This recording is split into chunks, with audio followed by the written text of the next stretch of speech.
जी आज हो तो अंधेरा गया है, लेकिन हम आपको दिखाना चाहते हैं। ये जो पीछे लगा हुआ है ये है मोरिंगा फीड्स, जो मेरा फार्म है मोरिंगा का, उस पे मैं आया हूँ। थोड़ा लेट हो गया हूँ, अंधेरा होने लगा है, लेकिन स्लो स्लो आपको कल परसों इसके छोटे छोटे क्लिप्स में आपको दिखाते रहेंगे कि मोरिंगा है।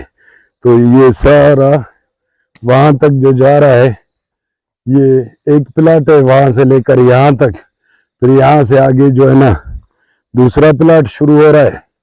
फिर इसके पीछे इस तरह स्टेप बाय स्टेप जो है ना मोरिंगा के प्लाट चल रहे हैं। इस साल कचरा बड़ा हुआ है इसके अंदर, क्योंकि इस साल बारिशें बहुत हुई हैं। तो अभी जैसे ही इसकी कटाई होगी तो मार्च अप्रैल तक इसकी सफाई करेंगे, ताकि ये जो है ना एक नई फसल देने के लिए तैयार हो। गोडी शोडी करेंगे इंशाल्लाह, वो भी आपको सारा प्रोसेस दिखाएंगे स्लो स्लो किस्तों में। Thank you.